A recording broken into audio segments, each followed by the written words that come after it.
बाबुल बुआ. बाजार. बंद घरातील सत्य. मी एका प्रायव्हेट कंपनीत कामाला होतो.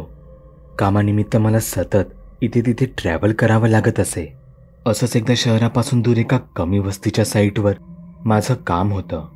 तिथे कमीत कमी 15-20 दिवस तरी मला लागणार होते. पण यावेळी एक गोष्ट चांगली होती, ती म्हणजे कामापासून काही अंतरावरच माझ्या मालकाचं एक फार्म हाऊस होतं आणि त्याने स्वतःच मला तिथे राहायची परवानगी दिली होती. काही दिवसांतच मी त्या घरी शिफ्ट झालो. घर छान आणि ऐसपैस होतं. घरात पाय ठेवताच मला एका क्षणी श्रीमंत झाल्यासारखं वाटू लागलं. पण मला त्या घराबद्दल कोणी काहीच सांगितलं नव्हतं. त्या घराची जागा ही श्रापित होती. त्या जागी खूप वर्षापूर्वी व्यापार व्हायचा, पण तो कोणता साधासुधा सामानांचा व्यापार नसायचा. तिथे मुलींचा व्यापार चालायचा. लांब लांबच्या भागातून मुलींना जबरदस्तीने आणून त्यांना तिथे बांधलं जाई. त्यांवर जबरदस्ती केली जाई. दलालांची दहशत बसावी याकरता न ऐकणाऱ्यांना सगळ्यांसमोरच टॉर्चर केलं जाई. त्यात मग सिगारेटचे चटके देणे, चापकाचे फटके असो किंवा गरम तप्तस्याने मोकळ्या शरीरावर केलेले घाव असोत, यात काही दुर्दैवी मुलींनी त्यांचे नाहक जीवही कमावले होते. शहरापासून दूर एकांतात चाललेल्या या क्रूर खेळाला जगासमोर यायला बराच वेळ लागला. पण तोपर्यंत तिथे अनेकांनी त्यांचे जीव गमावले होते. कालांतराने तिथल्या मालकाला गजाआड करण्यात आले. त्या प्रॉपर्टीचा लिलाव करण्यात आला. ती जागा एकाकडून दुसऱ्याकडे जाऊन शेवटी माझ्या बॉसकडे आली. माझ्या बॉसने कमी किमतीत ती जागा घेऊन त्या जागेवर एक छानसा बंगला बांधला. पण कालांतराने त्यालाही त्याबद्दल कळलं असावं आणि मग त्याने तो बंगला तसाच बंद ठेवला असावा. मी घरात पाय ठेवताना माझ्या चेहऱ्यावर फक्त आणि फक्त आनंदच होता. पण या जागेचा इतिहास आणि दुःख याची मला क्षणमात्रही कल्पना नव्हती. मला तिथे पोहोचायला आधीच खूप उशीर झाला होता. त्यामुळे मी पटापट जेवणाचं बघू लागलो. भल्या मोठ्या डायनिंग टेबलवर मी सोबत आणलेल्या जेवणाचं पार्सल उघडून बसलो. घाई गडबडीत मी घराचं मुख्य दार लावायलाच विसरून गेलो. मी जेवत असतानाच मला डोळ्यांच्या कोपऱ्यातून दारावर एका बाईची विवस्त्र आकृती उभी दिसली. तसं माझं शरीर शहारूनच गेलं. मी पटकन दाराकडे पाहिलं तर दार सताड उघडं होतं. बाहेर काळाकुट्ट अंधार दिसत होता. माझ्या मनात नकळतच एक प्रकारची भीती निर्माण झाली. मला दाराकडे जायचीही हिंमत होत नव्हती. माझं मन अजूनही संभ्रमातच होतं. मी खरंच एका बाईची आकृती पाहिली होती का? मी हिंमत करून हळूवार दाराकडे पाहू लागलो. दाराजवळ येताच मी बाहेर अंधाऱ्या भागाकडे पाहिलं. बाहेर नजर जाईल तिथवर फक्त रान आणि अंधार दिसत होता. तशी बाहेरून हवेची एक झुळूक आली आणि माझं अंग शहारलं. मी पटकन दार लावून घेतलं. हे सगळे माझे मनाचेच खेळ आहेत असं म्हणत मी पुन्हा एकदा जेवण करू लागलो. जेवण वगैरे आटोपल्यावर मी बेडमध्ये जाऊन पटापट लॅपटॉप चालू केला. आधीच कामाला बराच उशीर झाला होता म्हणून मी माझे लक्ष कामात गुंतवलं. रात्रीचे साधारण 12 वाजत आले होते. माझ्या डोळ्यांवर झोप येत होती, पण मी स्वतःला कसं बसत जागा ठेवून होतो. तेव्हा अचानकच मला माझ्या रूममध्ये कोणाच्या तरी असण्याची जाणीव झाली आणि माझं अंग पुन्हा एकदा शहारलं. यावेळी मला खात्री होती तिथे नक्कीच कोणीतरी होतं. माझ्या खोलीत कोणाच्या तरी पावलांचे मला स्पष्ट आवाज येत होते. मी पाठी वळून पाहिले तर तिथे कोणीच नव्हतं. मला पुढचे 2-3 दिवस सतत असेच भास होत राहिले. माझ्या खोलीत कधी कोणाच्या तरी चालण्याचा आवाज येई तर कधी माझं लक्ष नसताना एखादी सावली माझ्या पाठून चटकन गेल्याचा भास होईल. पण या सगळ्यात माझ्या अजून एक गोष्ट निदर्शनास आली. त्या घरात एक हवेचा सोफा होता. म्हणजे त्यात हवा भरून तो फुगवून त्याचा गादीसारखा सोफा बनत होता. मी गेले 3 दिवस पाहत होतो. त्या सोफ्याची रात्री अचानकच आपोआप सगळी हवा गेलेली असे. मी मुद्दामून तो पुन्हा एकदा फुगवून तो कुठे लीक तर नाही ना याची खात्री करून पाहिली, पण तसं तर काहीच दिसत नव्हतं. मी मुद्दामून त्या रात्री साधारण 12 वाजता त्या सोफ्यापासून काही अंतर दूर लपून बसलो. तोपर्यंत तरी तो सोफा नीट पूर्ण हवेने फुगलेलाच होता. अचानकच त्या सोफ्याचं हवेचं बुज टचकन उघडलं गेलं. मी ते दृश्य स्वतःच्या डोळ्यांनी पाहत होतो, पण ते तिथेच थांबलं नाही.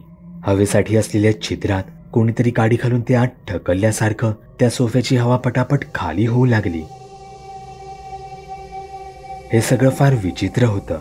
ते पाहून मी माझ्या खोलीत पळालो. काहीही झालं तरी मला माझं काम करणं भागच होतं, म्हणून मी लॅपटॉप चालू केला. तसा मला माझ्या खोलीतून नेहमीसारखाच पावलांचा आवाज येऊ लागला. पण यावेळी माझी पाठी वळून पाहायची हिंमत होत नव्हती. मी तसाच माझ्या समोरील लॅपटॉपकडे पाहत राहिलो. माझे कान मात्र छोट्यातल्या छोटा आवाज ऐकण्याचा प्रयत्न करत होते. कोणीतरी माझ्या एक एक पाऊल जवळ येत होतं. मला ते स्पष्ट जाणवत होतं. मी लॅपटॉप बंद केला. टेबलवर असलेलं पेन अलगतच माझ्या हाताने घट्ट मुठीत पकडलं. पुढे जे झालं ते अतिशय भयानक होतं. मला माझ्या पायाच्या बाजूने एक सावली दिसली.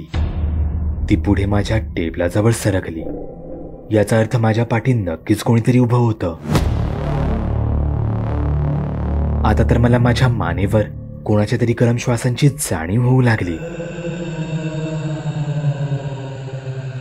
मी कसलाही विचार न करता मुठीत पेन पकडलेला माझा हात झटकन माझ्या पाठी फिरवला.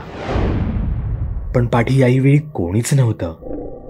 मी जोरजोरात धापा टाकत होतो. मला त्या घरात आता सेफ वाटत नव्हतं. त्या घरात नक्कीच कोणतरी होतं. भयानक, अमानवी. मी इतका घाबरलो होतो की मी घराचं मुख्य दार मुद्दामूनच उघडं ठेवलं होतं. काही प्रसंग घडला तर मला निदान चटकन घराबाहेर पडता तरी यावं याकरता. रात्री उशिरा मला झोप लागली खरी, पण काही वेळातच मला एक भयानक स्वप्न पडलं. काही मुलींना खुर्चीत बांधून ठेवलं होतं. त्यांचं विवस्त्र शरीर ताज्या जखमांनी रक्ताळलं होतं. त्यांना तर जणू शुद्धच नव्हती. तिथे मी त्यांची ती अवस्था पाहून हातपाय गळून पडल्यासारखा उभा होतो. अचानकच त्यातील एक स्वतःचे हात सोडून झटक्यात माझ्या अंगावर धावत आली. तिचं ते रूप पाहून मी इतका घाबरलो की मी झोपेतून उठून ओरडतच घराबाहेर पळत गेलो. ते स्वप्न मला इतकं खरं वाटलं होतं की खरंच ती घटना माझ्या समोरच घडत असल्यासारखी वाटली होती. मी घराबाहेर पळताना अजून एक गोष्ट घडली. माझा मध्येच कोणतरी पाय पकडला आणि मी दारावरच धडपडलो. जणू मला कोणीतरी या घरातून बाहेर जाण्यापासूनही मुद्दामून अडवत आहे. खरं तर मी तेव्हाच ते घर सोडून जायला हवं होतं. नाहीतर माझ्यासोबत पुढे जे घडलं ते कधी घडलंच नसतं. मी एक वेळ ते घर सोडून देण्याचा विचारही केला होता, पण याचा परिणाम थेट माझ्या नोकरीवर झाला असता. मी माझ्या बॉसला काय कारण सांगणार होतो आणि ते कारण त्याला पटण्यासारखं होतं का?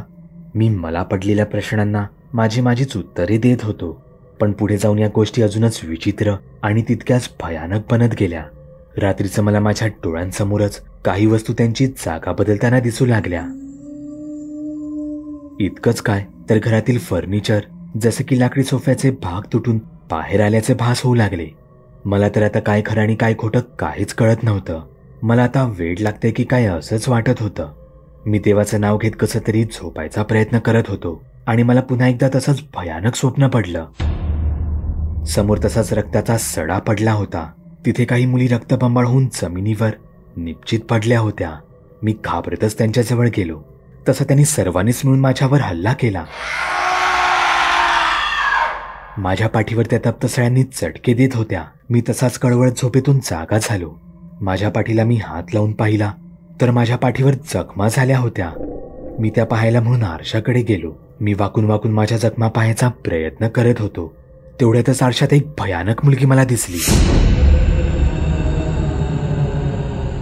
तिचा तो रक्ताळलेला अवतार पाहून मी धावत घराच्या मुख्य दाराकडे गेलो. यावेळी मी ते घर कायमचं सोडून जाणार होतो. तितक्यात माझा पाय कोणीतरी घट्ट पकडला आणि मी दाराच्या दगडी उंबरठ्यावर जाऊन आदळलो. माझ्या नाकातोंडातून रक्त येत होतं. डोकं फुटलं होतं. मी तिथेच बेशुद्ध होऊन पडलो. मला जाग आली तेव्हा मी दवाखान्यात होतो. मी कामाच्या ठिकाणी त्या दिवशी का गेलो नव्हतो हे पाहण्यासाठी बॉसने काही कामगारांना त्या घरी मुद्दामून पाठवलं होतं. म्हणून वेळेवर उपचार मिळून मी वाचलो होतो. त्यानंतर तिथल्या कामगारांकडूनच मला त्या जागेविषयी कळलं आणि मी ती गोष्ट ऐकून हादरूनच गेलो.